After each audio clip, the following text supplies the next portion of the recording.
Chapter 16, The Last Day.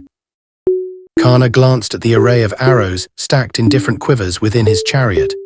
From Bhishma's armory, he had chosen the worst and the most unstoppable weapons laden with all sorts of destructive mechanisms, and Indian Greek fire, which were quite like the infallible arrows he had depleted.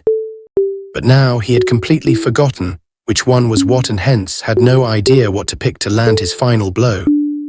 Having pierced Arjun through his armor with his hard alloy arrows and made him collapse, Karna had the window to choose the best weapon and remove the thorn in his path forever. With that, he would prove to be the best archer in the world. King Shalya's words would be meaningless, and defeating the Pandavas, he would have the warrior's right to take Draupadi, his dream. But all that seemed to be gone with his weak memory. Blindly he picked one arrow up and knocked it on his bow, but Arjun has recovered by then, and his arrow came in and snapped the shaft. Seeing Arjun's chance, and for giving him a better aim, Krishna brought the chariot closer to Karna's, and Shalya tried taking Karna sideways to keep the enemy at distance. But Karna's chariot wheels fell into the same furrow where Arjun's vehicle was dropped before purposely. The horse neighed, but could not pull the load out of the hollow, as the vehicle only lurched and rocked. "Get down and get the wheels out," Karna ordered Shalya, blocking the arrows of Arjun with his shield and answering with his bow standing on the stranded vehicle. "I can't alone," Shalya said. "My horses are not as obedient as Krishna's. I need to kick them when the wheel it pulled out. Perhaps it's fate. Maybe your time has come, General." "Shut up," Karna said, as Arjun's chariot circled around his to get a wider opening while inflicting arrows upon him at every chance.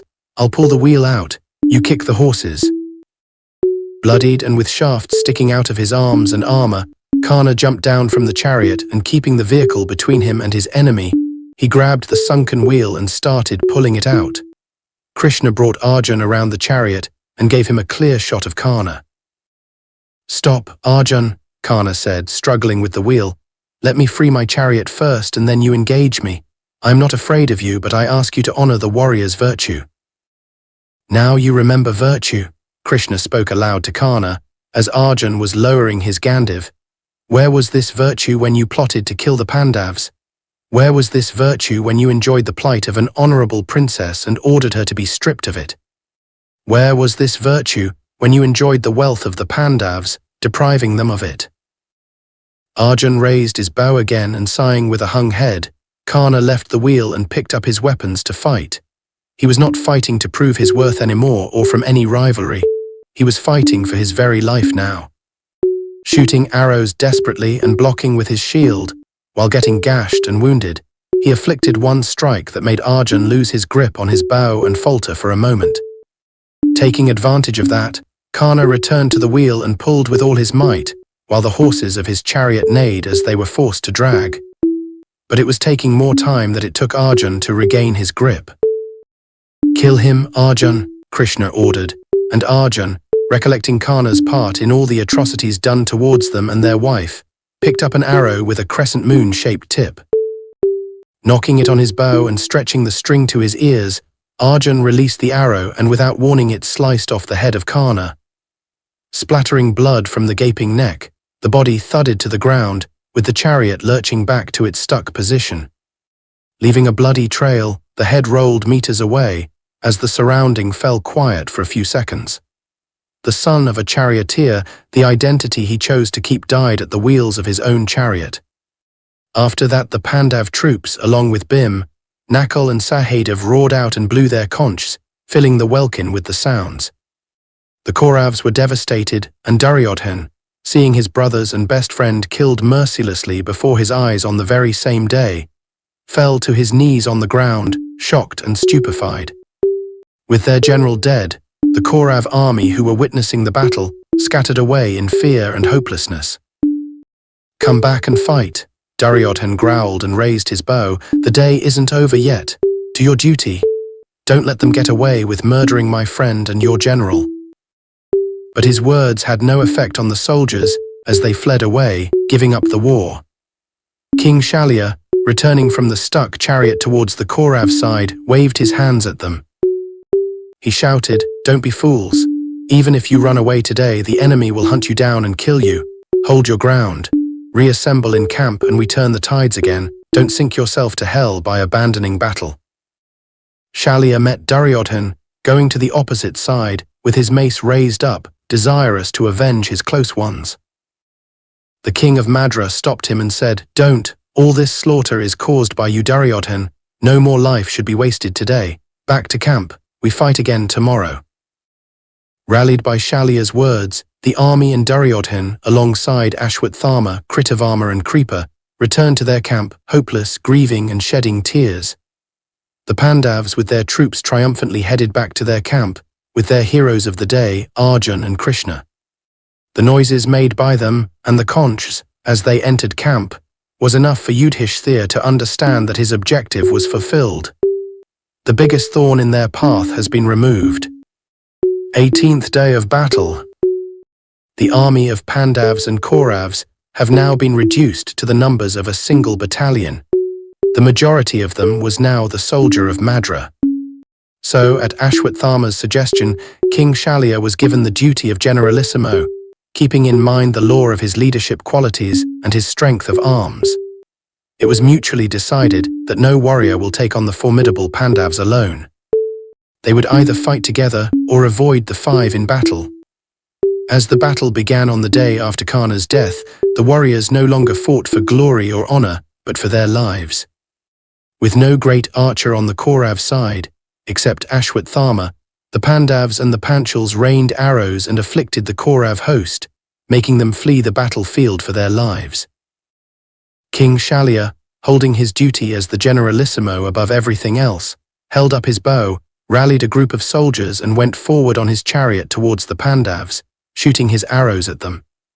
The sudden advent of the enemy general surprised the Pandav warriors and gave Shalya the opportunity to afflict with his arrows Bhim, Drishtadyumna, Satyaki, Shikundi and his own nephews, Nakul and Sahadev. Baffling them, while his fellow archers afflicted the Pandav foot soldiers in similar manner, Shalya cut through the Pandav army and went for Yudhishthir, desirous of capturing him. Recovering from the initial surprise, the remaining Pandavas, Panchal princes and Satyaki returned arrows, but the Kaurav warriors checked them, protecting their general.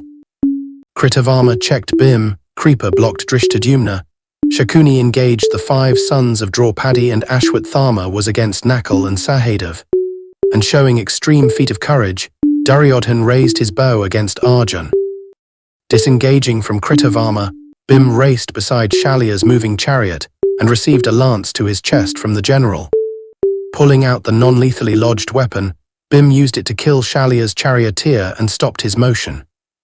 Shalya picked up his mace and jumped down from the stranded vehicle and Bhim too, alighting from his chariot, engaged in a mace fight with Shalya. As a new charioteer came for Shalya, he disengaged from Bhim and taking up a bow, shot arrows at his foe. Inflicting him thus, Shalya went for Yudhishthir again and reaching close to him began raining arrows on the eldest Pandav.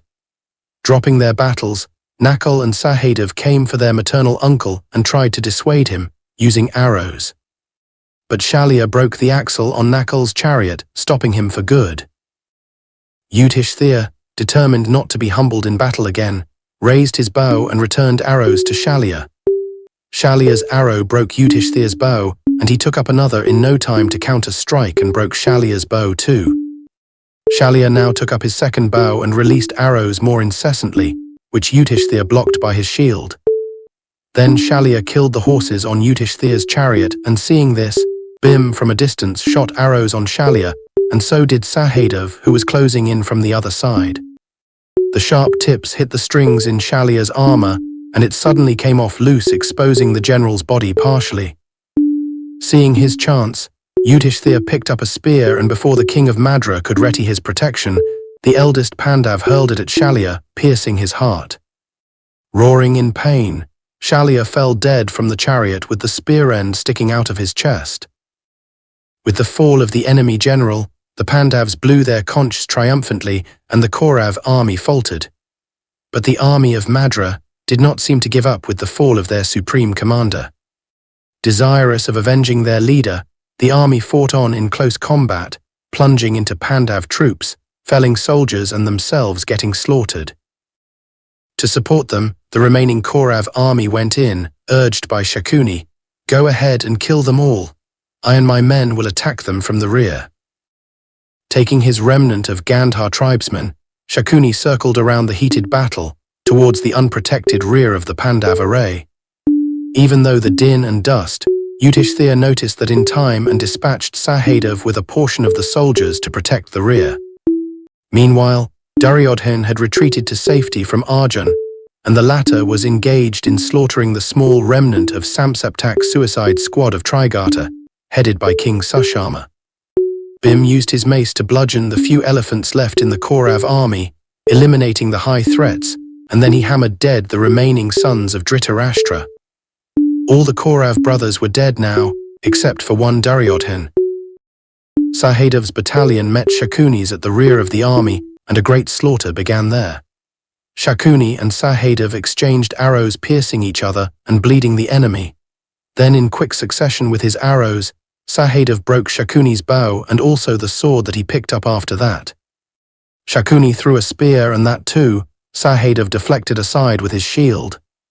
Then Shakuni turned his chariot and tried to retreat to safety, but Sahadev's vehicle chased him. "Fight back, coward," Sahadev yelled to Shakuni, "or is your valor limited only to gambling?" Enraged at this, Shakuni turned his chariot around and using a new bow greeted Sahadev with a series of arrows, which the son of Pandu blocked and repaid by piercing Shakuni through his armor and puncturing his chariot badly. Then with an arrow with blade-like tip, Sahadev decapitated Shakuni, the hand of Kauravs that stripped them off their glory and honor. The Kaurav army was depleted to almost nothing and the Pandav army outnumbered them, as the battle now turned to massacre. Killing all the Trigarta soldiers and Sushama with them, Arjun used his arrows to drop of the lone soldiers and chariot warriors that he could spot.